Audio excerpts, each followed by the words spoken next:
দেখুন, বিষয় হচ্ছে বরাবরের খানাকুল বন্যা কবলিত এলাকা, আর প্রতি বছর খানাকুলে ইলেকট্রিকের ব্যাপক একটা সমস্যা হয়, বিশেষ করে এই গরমের সময়টা।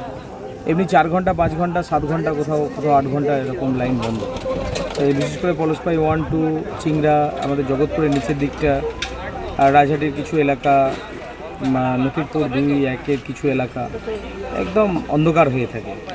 তো এই অন্ধকার ব্যবস্থাকে কাটানোর জন্য, যাতে মানুষ প্রত্যেক দিন ঠিকঠাকভাবে ইলেকট্রিকের সাপ্লাই পায়, যাতে করে ইলেকট্রিকের ঘাটতি না হয়।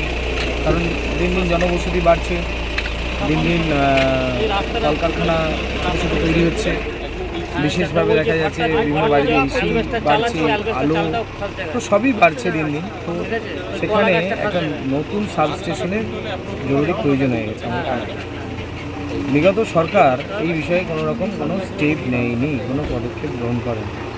তাই গত কয়েকদিন ধরে আমাদের একটা বিষয় চলছে। আমি তো বারবার কেন্দ্রীয় মন্ত্রী থেকে শুরু করে, আমাদের মুখ্যমন্ত্রী থেকে শুরু করে, আমাদের জেলা শাসক থেকে শুরু করে এসডিও, সমস্ত বৈঠকে আমি পরিষ্কারভাবে জানিয়েছি খানাকুলকে এই ইলেকট্রিক বিচ্ছিন্ন হওয়ার হাত থেকে বাঁচাতে হবে, এখানে ইলেকট্রিক ব্যবস্থাকে ঠিক করে করতে হবে। তো তাই আজকে আধিকারিকরা এসেছেন, আমাদেরকে দেখাচ্ছি জায়গাগুলো, যে যে জায়গাগুলো রেস্ট ল্যান্ড আছে সেগুলো দেখানো চলছে। তো ইমিডিয়েট একটা ব্যবস্থা গড়ে তোলা হবে, যাতে করে দুই পারে দুটো সাবস্টেশন, একটা নথিপুরের দিকে সাবস্টেশন, আর একটা হচ্ছে নথিপুর 2-এতে একটা সাবস্টেশন, একটা নথিপুর 1-এর সাবস্টেশন।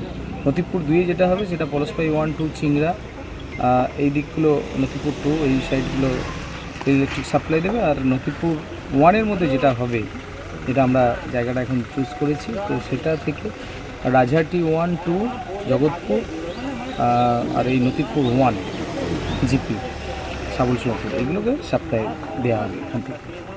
মানে মারোখানা সমস্ত সাবস্টেশনগুলো কি হচ্ছে পাস হয়ে গেছে না একেবারে প্রাথমিক পর্যায়ে চলছে? পাস হয়ে গেছে বলতে একদম চেষ্টা চলছে যাতে করে 1 মাসের মধ্যে কাজ শুরু করে প্রথম বাজে।